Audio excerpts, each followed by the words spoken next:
Hi, it's Carol Clark, your bariatric business coach, and today I wanted to talk to you about 3 different ways that you may be sabotaging your business, and oftentimes without even realizing it. So for our podcast today, it's all about you and it's all about your business as usual and wanting you to succeed, wanting all of us to succeed. So the first way that you may be sabotaging your business without even realizing it is trying to be like everybody else. Now, I know you may say, Carol, there's certain standards of care, and of course when you're in the operating room or when you're implementing weight loss protocols or medication administration or anything clinically related, I get that. You do want to follow the rules, and I, of all people, am a rule follower. I don't know about you, but most nurses are rule followers, but what I've found is in order to take your business to the next level, or to truly enjoy it and flourish in your business, it involves being different from everyone else in regards to what it is that you offer and how you offer it and how you interact with your patients. So I do recommend that you are different from everyone else when it comes to that. Clinical care, I get it. With clinical care, you need to make sure that you are following the rules, that you are following everything properly. And also in business, of course, you want to make sure everything is set up properly, that your legal entity is set up properly. And if you're in a health system, this is all oftentimes taken care of for you. And you may think I am carved into one niche and I can only be the way that those that I report to tell me to be. But you are a unique individual, obviously. And sharing that with your patients and those you want to serve the most will actually accelerate your business success. And you can do this in so many different ways. So obviously, you're following the rules when it comes to taking care of your patients and tracking your outcomes and getting all your statistics and following your coding and setting up your business entity and filing your taxes and everything related to that. But you can be uniquely different in the way that you interact with your patients. And what I mean by that is that the way you attract patients, I talk about this all the time, but utilizing video so that your patients actually get to know you before they ever come into your practice, taking your practice setting and really making it unique to you. I get the pleasure of going around all over the country and seeing different practices. And I just love it when I go into a practice and I can see some personality in there. So it's not just like everyone else's practice. It's not a sterile environment with the same stick chairs that are out in the waiting room and the little slidey glass, hello, who are you here to see? It's those that have a unique personality, and that can relate to what you have on the walls in your office. I've been in practices where physicians love to travel, and they have all these really cool pictures on the wall of places that they've been, and not in a way of being, look at me, this is where I've been, but more so of like, I love these different animals or these different settings, and having that in your office, taking your patients and making that as a part of your practice, putting in place little events and also little things that you can do with your patients to help engage them. We've done here, I know, take a selfie with Dr. Clark, and we will post that and have a hashtag unique to us, and we'll offer prizes. And when people come in, your team has a little bit of a personality, let them design their space so that it's tasteful, but yet it has their personality. So sharing your personality and being different is okay. In fact, it's a good thing.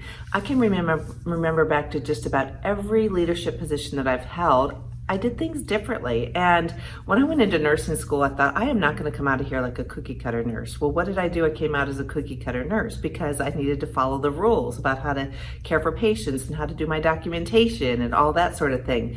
And I am very much a rule follower. My books are impeccable. I still keep track of all of the financials for the practice. I still put in the surgery charges myself because it's one thing I like to keep track of. But in each position, whether it was the nurse manager of a very busy OBGYN or obstetrics, labor and delivery and neonatal area, whether it was managing a perinatology office, whether it was a hospital administrator, working in information systems, managing a busy general surgery practice, and now working with Tom here in Newport News, Virginia, I've always had sort of a different viewpoint. And I've also always tried to have my own personality and not be molded into what everyone thinks that you should be. That little uniqueness can set you apart. It's just like when you interview for a job nowadays. If you send an actual card, because they're not done very often, it sets you apart. So doing something different that shows your personality will really accelerate your business. And if you're stifling that and hiding that, I encourage you not to use that in your marketing, to use that in your interactions with your patients, to use that as you build relationships in meetings at the hospital, in meetings anywhere. Show your personality and it will accelerate your position in your business. It'll accelerate everything about that. So that's one way you may be sabotaging your business, is trying to be like everyone else. The second way that you may be sabotaging your business is tolerating an okay team. So oftentimes we feel like there's talent out there, we bring somebody in and we train them and they're doing okay, and that's great. And so you figure, tolerating okay is much better than having to go through any disciplinary process, especially if they're not following the rules, but you just don't want to take that extra effort, or, taking the time to have some turnover, and to have to bring somebody else in and retrain them and that sort of thing. You're not going to tolerate an okay team in the operating room. You're going to have the best there with you. You have someone's life in your hands. You want the best team possible. So in your business, in your practice, you should have the best team available. And you should continue until you get that best team. And we have been focusing on this in Bariatric Business Boss, my membership program, all month long. We've been talking about everything from, posting positions to position contracts to interviewing to developing your team to building cohesiveness. We have been really deep diving into everything team related, because your team is your ambassador, your team is your reputation, and your team also makes your life easier. So I encourage you not to tolerate an okay team.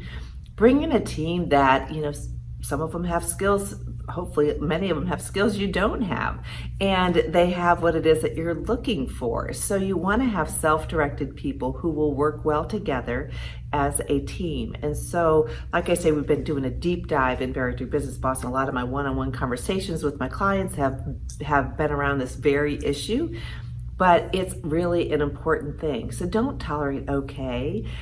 Get a great team, a dynamite team, treat them well, and have that longevity so that you don't spend a lot of time spinning your wheels training new people and that sort of thing. So that not only goes for your team, but as a physician, it goes for any of your partners, making sure that you guys, that you have a similar goal in mind, that you have an ability to communicate well with each other, that you're not making decisions, in a hallway somewhere. That used to drive, I know, my husband and myself crazy when people would be passing in the halls, be like, there'd be do you think this is a good idea? And before you knew it, that was the new idea, and it wasn't even something that was thoroughly thought through.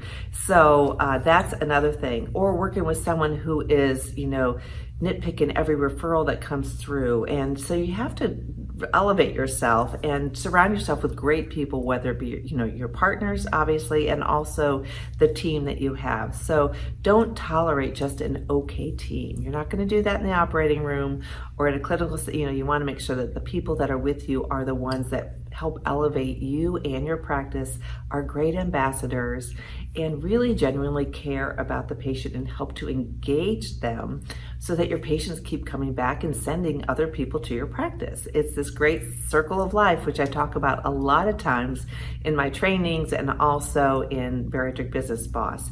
The third way that you may be sabotaging your business, and I know there are more, but I wanted to focus on just 3 in light of our time together. The third one is really, you may not think this is relevant, but it's not taking care of yourself. And what I mean by that is not living what you practicing what you preach to others, and not taking the time to make sure that you are at your optimal health from a mental perspective and from a physical perspective. So many times we as clinicians think we have to take care of everybody else and we don't have to take care of ourselves. That will just be one of those things that when we get time, we'll take care of it. But having a really strong morning routine that includes, it depends, some people have a morning routine, sometimes work it in afterwards. My husband and I are opposites.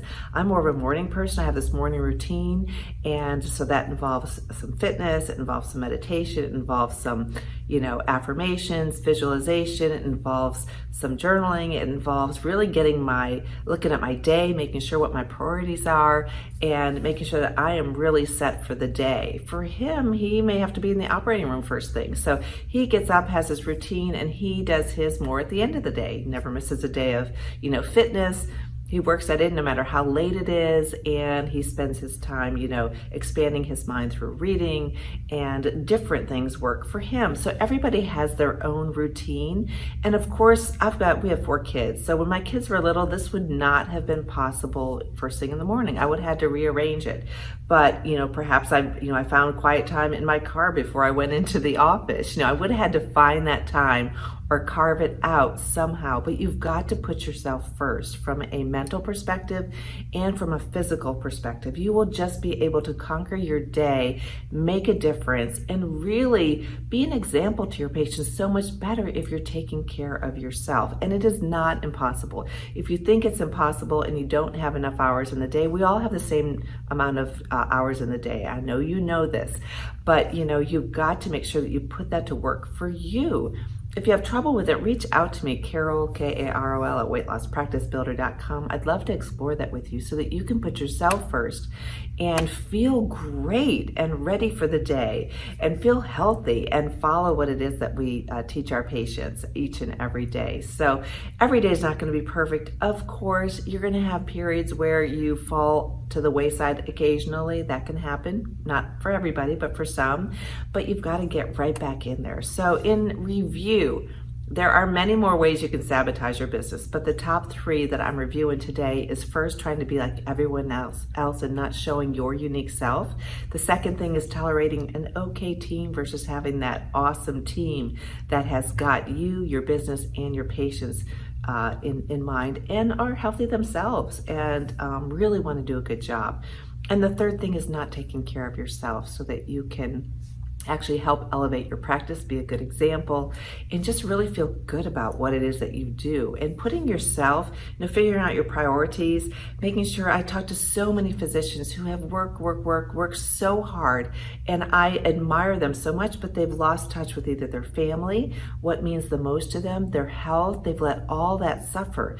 And nowadays, that is something that doesn't have to suffer. It's in the limelight. It's something that people are focusing on, and it's okay. In fact, it's admirable if you're able to get that work-life balance. And it's not, like I say, perfect every day, but it is something to strive for. And the more that you set that discipline into place, making sure that you're following what I've talked about today to help avoid sabotaging your business, you will see results, I promise.